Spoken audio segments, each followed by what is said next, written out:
So what I wanted to do was to show you the initial plans that we put together back in 2006. And I can, as I said, when I pulled this out, I started to really laugh as I was looking through this, because I remember how many hours and hours and hours, as you can imagine, having gone through this, it takes to put this together the first time, because we didn't have any of this. We didn't have any of this information. We never had the conversation.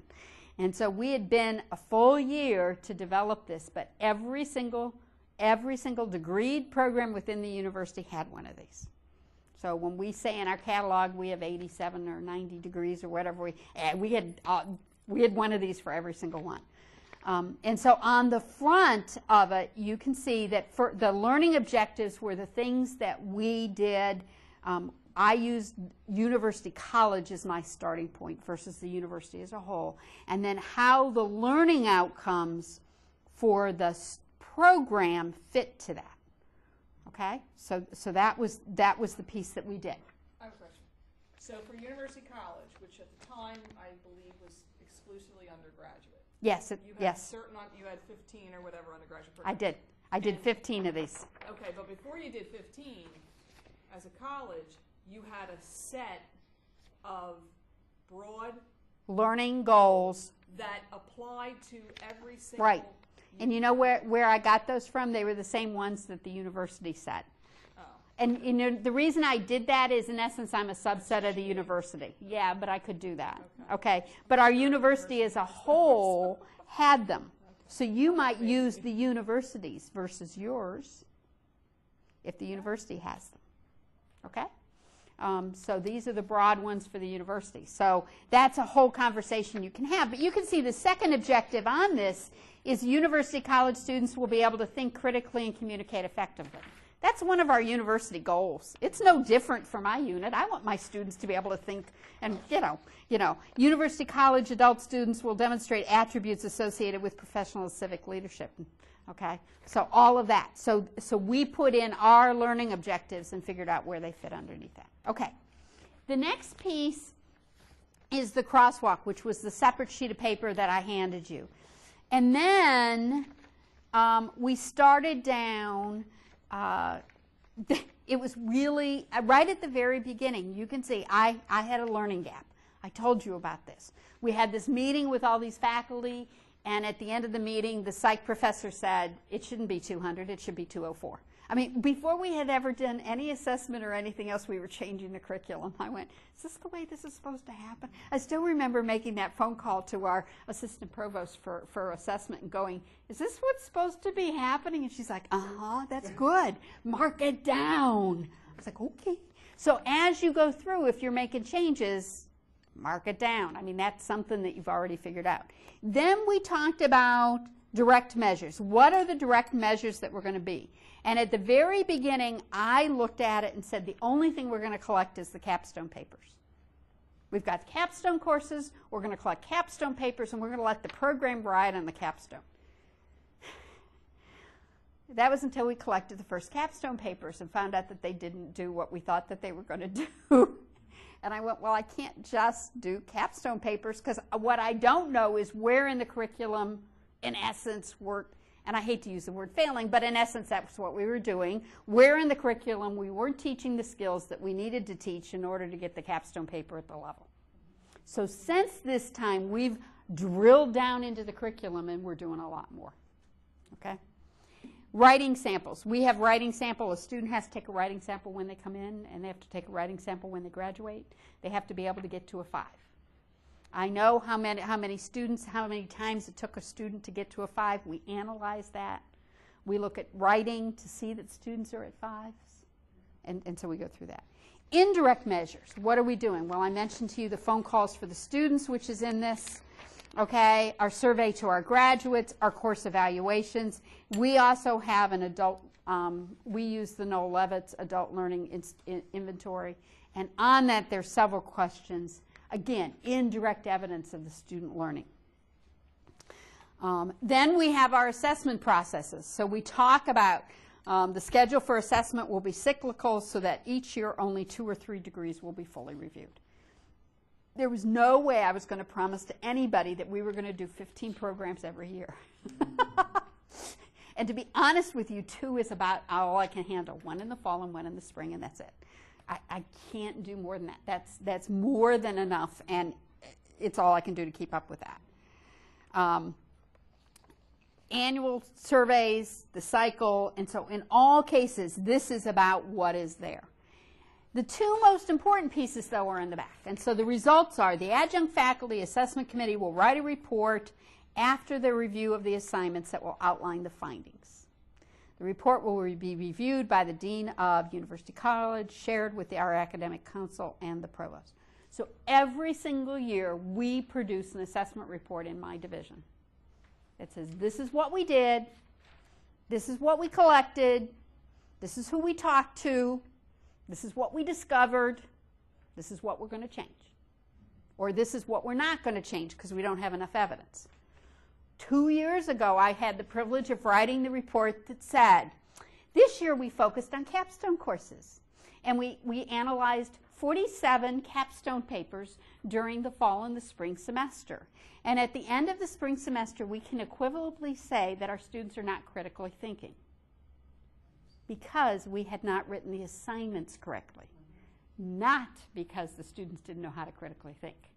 And so I said, so the result is this summer, we will spend the summer focused on rewriting the agreement for capstone projects.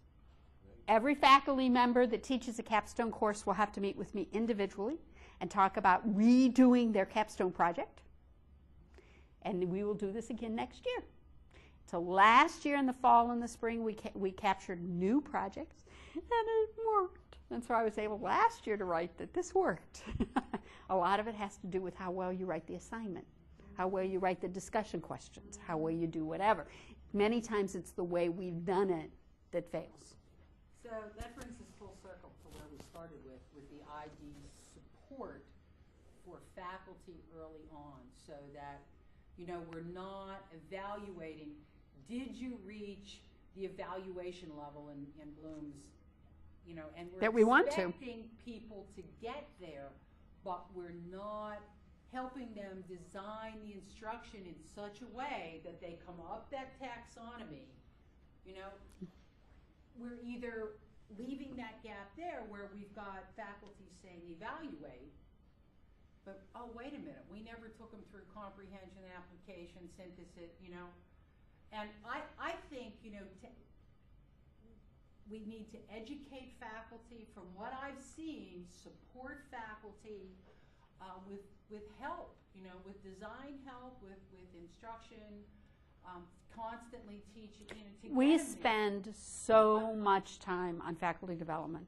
In individual, I mean, I had 14 meetings this summer with 5 and 6 faculty in each by discipline. So I had 5 science faculty, 5 math faculty, 5 social science faculty, you know, 5 organizational development faculty, talking about assessment, what we were doing, where we've come, what we've learned, and then talking about their assignments and literally making them send me their assignments and see what their assignment said. If they told me that their assignment was critical thinking, I was like, good, can you send me the assignment because I want to see how it's managing critical. Oh, well, I can tell. No. I want to see the written documentation on what you're telling your students and what you're expecting your students to do. You know, and many of them, they were doing pieces of critical thinking. So they were doing compare and contrast, but they were classifying as critical. No, it's a piece of critical thinking, a critical piece, and that's great. But don't tell your students you're teaching them how to critically think. You're teaching them how to do that skill within critical thinking. Okay, so let's refine that and go through it. And we've been at this a lot of years, and we're still at that point where we're still doing this. Yeah, because again, when I was over at the sales, like the number one thing that stuck in my mind from that whole review accreditation analysis process was faculty asking. I mean, these were people who really want to do it. They want to do it. Absolutely. They're, you know, they're not pushing back. They're not, you know, and they want to do it. They just don't see how to get there. So there has to be something put into place. And it's because we've all grown up. The majority of faculty have grown up being content experts and not design experts. And I've often said the only reason we are as far as we got is because I did get a master's in instructional design. And so this was sort of inbred into me, and I have a training background. And so you take a training background where you have to measure and prove to people that your training department is worth it. You add that to it, and all of a sudden you sort of have this background and knowledge. Yeah. Yeah. But this is the kind of document Joe and Liz should be requiring from their programs, because this is the kind of thing. And then, so I ended up with 15 of these, and then we put it out a big matrix on a wall and distilled it down to figure out what the activities are that we do every year and who needs to do what. And then I started to delegate it down and figure it out from there. So now it's just part of our process. It's just part of what we do. You know, Karen Chiarini, who some of you know, who's my online faculty developer, but she also is responsible for faculty development. Every semester, she has calendared the beginning of the semester. Which faculty are we calling? Who are we asking stuff from? Who's giving us stuff this semester? Where are we at in the goals? And what are we trying to do? I haven't looked at that yet. That what you gave us. Yeah. Well, no, I have one. But how many years? That was from 2006. And the goal there was that it would be a 3-year cycle. So we've already done ODL once. We're getting ready to do it a second time, actually. Okay? But that's your guideline. That's your. I guess, how long does it take to get a complete thing of this? In other words, it takes. Well, we did this. I mean, you should by rights right now be able to write this. Doesn't mean necessarily execute it. You don't know. This isn't asking the results yet. Okay, this is telling you the process under which we're going to use to be able to go forward. This has all the pieces in it. Once you get this done, then you start to collect your results. And that's where I come in next time. Yes, I got it. Okay, because if everybody remembers, okay, the other thing is, as I say, to me, this assessment plan should be transparent. It's what should be on your website. Ours are not, because as a university we made a decision not to put them up there. It wasn't my decision. But I think it should be transparent for faculty, students, administration. Everybody should know where you're going. It's evergreen, it's updated, it's refined, and it's a continuous cycle. Because this is where we started last time, remember? Establish the outcomes, provide opportunities. We've talked today about collecting. When I come back next time, it's about analyzing, and then you use the results, and then it goes around again. Okay? So what this does is it gives you that blueprint for how you're going to provide learning opportunities and collect and analyze. The curriculum map is number 2. The rest of the conversation is the first part of 3. When I come back next time, it's talking about what do we do when we have these artifacts. How do we analyze them? And I'm going to talk about both direct and indirect, because I think it's important that you take a look at both of them and talk about how do I use this to improve my learning? What do I get crazy over, and what do I not worry about at all? Okay, so we have to talk about the time frame for next time, and then we have to be clear on what we want folks to do. I don't know that this has to be done for next time. Oh, okay. I mean, it doesn't have to necessarily be, except for absorption time. Okay. But the next time, it's really about once we have all these artifacts sitting in front of us, how do you as a group analyze that? Okay. So should we be bringing some artifacts with us? You can. To the next one. Okay. Yeah.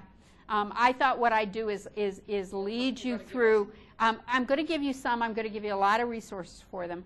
But the other thing that I find very worthwhile is just to have there's one conversation that's worthwhile having as a big group in order to design a rubric. Right. I was just going to say, based on Stan's comments, I didn't find any rubrics I liked. Well, you don't find rubrics, you design rubrics. Yeah. Rubrics that are out there are there as examples. You design a rubric that matches what you want. I'm just fine with that. And so I'm going to. About national rubric. Right. Well, I've got one for writing, and I'll bring it in and let you see it. But we're going. But I'm going to talk about, with this group, I've got one that I found it was very worthwhile to have the conversation as a group. I'm not going to tell you what it is ahead of time because I don't want you to have preconceived notions. But I want to be able to take the group through the process of how I would go about to design a rubric to be able to measure something. And if you want to find rubrics, University of Delaware is a wonderful source for rubrics. Yeah, I'll bring you a bunch of resources. Yeah. So if you want something to start with, University of Delaware rubrics, their education group has a ton of them out there. I mean, for everything. I think it's really They're important online for or free. students to see the rubric. Absolutely. To discuss them and almost use it as the Bible. Absolutely. Here's what I have to do.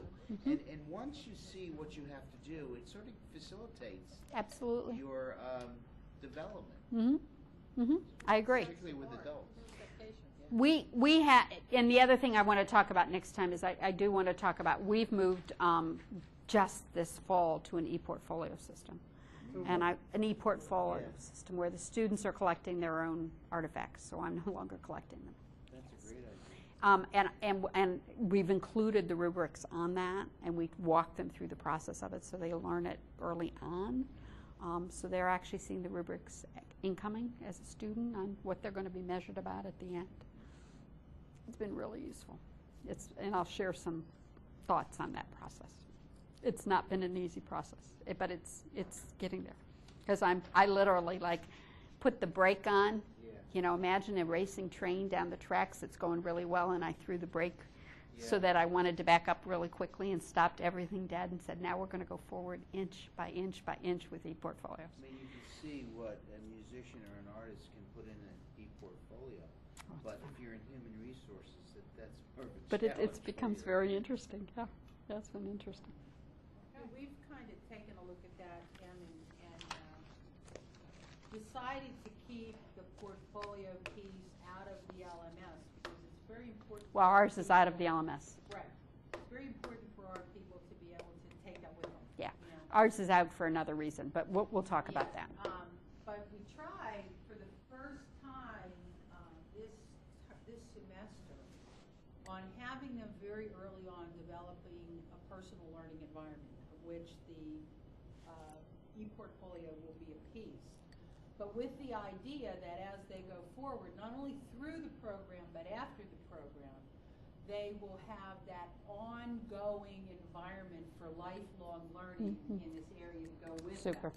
You know, so I mean, Yeah. and we can see already in those first two courses a big shift in that the retention rates in that 600 and 605 course they were great this year. Last year we didn't have that same experience. So I think, you know, we addressed a lot of the lifetime learning issues that you've got to address with adults. Okay. As always, enjoyed it. Love the conversation. Thank you.